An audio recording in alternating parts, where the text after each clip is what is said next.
السلام علیکم۔ جیل کی سیاہ ظالم سلاخوں میں اسے اپنا دم گھٹتا محسوس ہو رہا تھا۔ اپنوں سے جدائی کا غم ناقابل برداشت تھا۔ وہ دن رات پچھتاوے کے آنسو بہاتی مگر بے سود۔ گزر اوقات کبھی اس کے ہاتھ نہ آ سکتا تھا، بلکہ پردہ اسکرین کی مانند اس کے سامنے تمام مناظر چلنے لگتے۔ کوئی بھی عورت اسے طعنہ دیتی تو وہ یہی کہتی، کیسی سیاہ عورت ہو، ذرا حیا نہیں آئی۔ وہ روتی چیختی بلکتی رہتی، مگر جیل کی یہ سلاخیں اس کی دردناک زندگی اور موت کی جگہ بن چکی تھی۔ وہ اپنے ماں باپ کی اکلوتی بیٹی تھی۔ ماں باپ بہت ہی غریب تھے۔ باپ مزدوری کر کے جو بھی کماتا اس سے 2 وقت کی روکھی سوکھی کھا لی جاتی۔ اس کا چچا زاد رشید تو شروع سے اس پر مرتا تھا، مگر وہ اسے گھاس نہ ڈالتی۔ اسے شروع سے ہی امیر زادوں کی بیوی بننے کا شوق تھا۔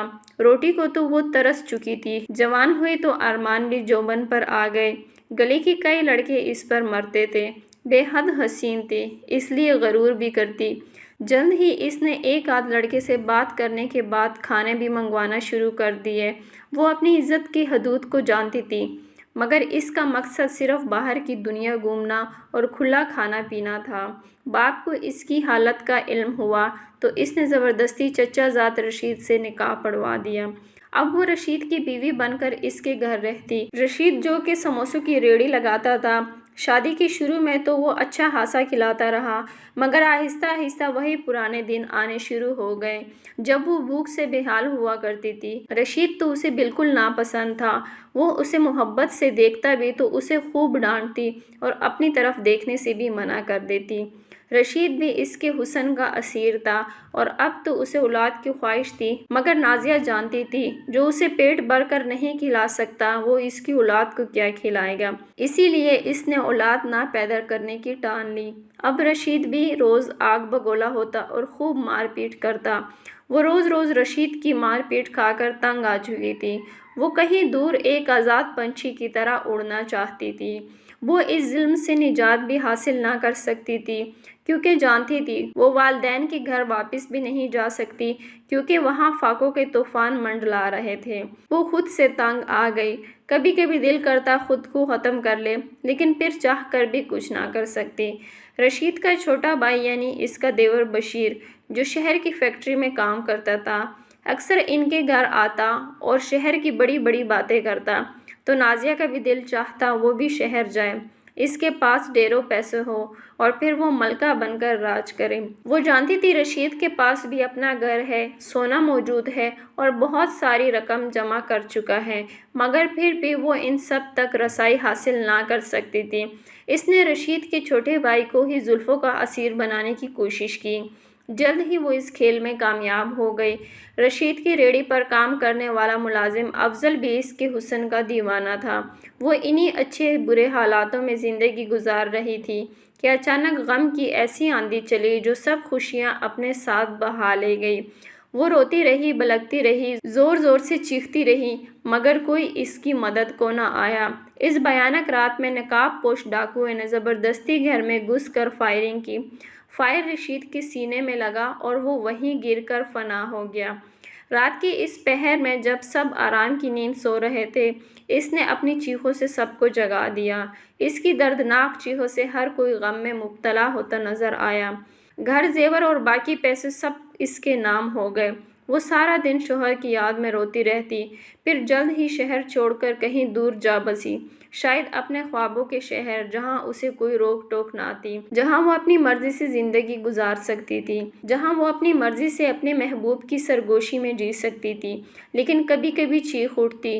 روز رات کو سوتے ہوئے اس کا ضمیر اسے بے چین ہو کر پکارتا، مگر پھر وہ خیالات کو جھٹک کر سو جاتی۔ شہر میں آ کر اس نے محبوب کو بھی چھوڑ دیا اور اب وہ نئے کاموں میں ملوث ہو گئی۔ شراب نوشی، حسین راتیں اس کی زندگی کا محور بن چکی تھی۔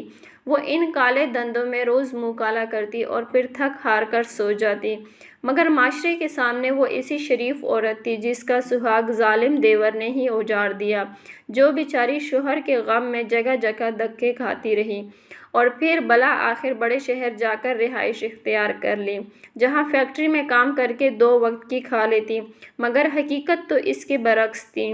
وہ اپنی زندگی میں کھل کر جینا چاہتی تھی۔ وہ سب اقتدار، روایت اور اصولوں کو بھول کر باغی ہو چکی تھی۔ بڑے سے بڑے جرم بھی اس کے لیے معمولی ہو گئے۔ کبھی کبھی گاؤں چکر لگاتی تو وہی معصوم نازیہ بن جاتی جس کا سب کچھ ایک بھیانک رات میں لٹ گیا تھا۔ پولیس نے اس کے دیور بشیر پر بہت تشدد کیا، پھر بالآخر وہ اسی نتیجے پر پہنچے کہ وہ قاتل نہیں۔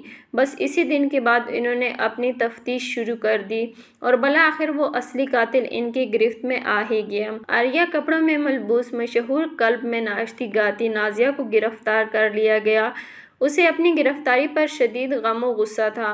وہ جانتی تھی کہ اس کا یہ راز بھی کوئی نہ جان پائے گا، مگر پھر اس کی گرفتاری نے ثابت کر دیا کہ پولیس آخر پولیس ہے۔ لیڈی انسپکٹر نے اسے خوب پیٹا۔ وہ بار بار اس کی جرم کی داستان پوچھ رہی تھی، مگر نازیہ تھی کہ بس رونی صورت بنا کر یہ کہتی کہ میں نے کچھ نہیں کیا۔ روز اسے خوب مار پڑتی۔ بالآخر جسم کے زخموں کی خاطر تنگ آ کر اس نے حقیقت اشکار کر دی۔ رشید مجھ پر ہمیشہ ظلم کرتا تھا۔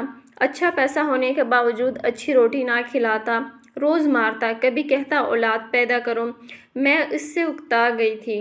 پھر اس کا بھائی شہر سے آیا تو میں نے اسے اپنے زلفوں کا اسیر بنایا۔ ادھر رشید کی ریڑھی پر کام کرنے والے فضل کو بھی اپنا دیوانہ بنا لیا۔ افضل کا کچھ بدماشوں سے رابطہ تھا۔ میں نے افضل کے ساتھ مل کر اپنے شوہر کو ختم کرنے کا منصوبہ بنایا۔ میں جانتی تھی کہ میرا دیور شراب کا عادی ہے، اکثر شراب پی کر ہمارے ہی گھر آ جاتا۔ اس روز بھی اس نے خوب پی۔ پھر میں نے اسے نیند کی گولیاں کھلا دی اور اپنے منصوبے کو پورا کرنے کو تیار ہو گئی۔ افضل نے چہرے کو نقاب سے ڈھکا۔ اس کے ساتھ 2 اور لوگ تھے۔ وہ گھر میں داخل ہوئے تو میں نے اچانک شور ڈالا۔ میرا شوہر باہر آیا تو انہوں نے تھوڑی ہی لڑائی کے بعد فائر اس کے سینے پر مارا، پھر وہیں پوٹ پوٹ کر رونے لگی، اپنے کپڑے بھی پاڑنے لگی۔ پھر افضل کی اسے پستول بشیر کے ہاتھ پکڑا کر اسے صحن میں لٹا دیا اور میں نے پولیس کو یہی بیان دیا، یہ ظالم میری عزت لوٹنا چاہتا تھا اور میری عزت کے رکھوالے میرے ہی شوہر کو، اپنے سگے بھائی کو موت کی نیند سلا دیا اور صدمے سے بے ہوش ہو گیا۔ میں افضل کے ساتھ کئی دن شہر رہی۔ اس نے مجھ سے بے وفائی کی، میں نے اسے چھوڑ کر نشہ شروع کر دیا۔ میں نے اپنے آپ کو باغی کرنا چاہا، میں اپنی مرضی سے جینا چاہتی تھی، مگر ان سب میں غلط صحیح، حرام حلال، اقتدار روایت سب بھول گئی۔ میں بہت بری عورت ہوں۔ وہ اپنا بیان دیتے ہوئے پوٹ پوٹ کر رو دی۔ لیڈی پولیس نے بیان لکھنے کے بعد نازیہ سے کہا، اب پچھتاوے کا کیا فائدہ؟ جب تمہیں اللہ نے عزت کی زندگی دی تو تم نے قدر نہ کی اور یہ سوچا کہ دنیا کو دھوکہ دے سکوں گی، مگر تم بھول گئی کہ اصل طاقت اللہ کی ہے۔ مجرم چاہے کتنا ہی چالاک کیوں نہ ہو، وہ اپنا جرم کبھی نہیں چھپا سکتا۔